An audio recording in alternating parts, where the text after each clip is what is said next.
ইনকিলাব মঞ্চের মুখপাত্র ওসমান হাদির ওপর হামলার ঘটনায় মোটরসাইকেলের মালিক সহ ৩ জনকে আটক করেছে পুলিশ। তাদের জিজ্ঞাসাবাদে হামলায় জড়িতদের বিষয়ে তথ্য পাওয়া যেতে পারে বলে মনে করছে ডিএমপি।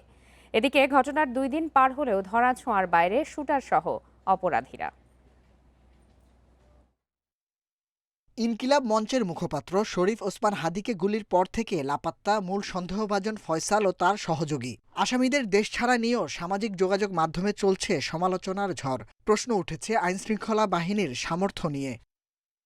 হত্যায় ব্যবহৃত মোটরসাইকেলের মালিককে গ্রেপ্তারের পর এবার সঞ্জয় চিসিম ও সিভিয়ান দিও নামে মানব পাচার চক্রে ২ সদস্যকে গ্রেপ্তার করেছে পুলিশ।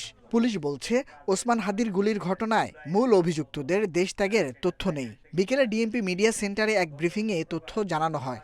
ইতিমধ্যে শেরপুরের নলিতাবাড়ি এলাকায় অভিযান পরিচালনা করে সীমান্ত দিয়ে লোক পারাপার যারা করে এই জড়িত সন্দেহে আমরা ২ জনকে গ্রেফতার করতে সক্ষম হয়েছি, তাদেরকে নিয়ে আসছি।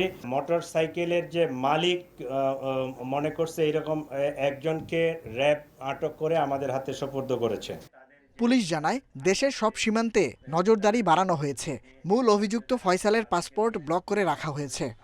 ইমিগ্রেশন ডাটাবেজ চেক করে এখন পর্যন্ত তাদের পালিয়ে যাওয়ার কোনো তথ্য পাওয়া যায়নি। আমরা ফয়সালের পাসপোর্ট নাম্বারটা পেয়েছি। তার সর্বশেষ যে ট্রাভেল পাওয়া গেছে সেটা জুলাইয়ে সম্ভবত, সেটা থাইল্যান্ড থেকে সে আসছে, দেশে ইন করছে। এরপরে ইমিগ্রেশন ডাটাবেজে আর তার ডিপারচারের কোনো তথ্য নেই। ডিএমপি জানায় সব জুলাই যোদ্ধার নিরাপত্তা দেওয়ার সামর্থ্য পুলিশের নেই। এরপরও বিশেষ নিরাপত্তা ব্যবস্থা নেওয়া হচ্ছে। শুক্রবার দুপুরে গুলিতে গুরুতর আহত হন ওসমান হাদি। Nahid Kamal, independent news, Dhaka.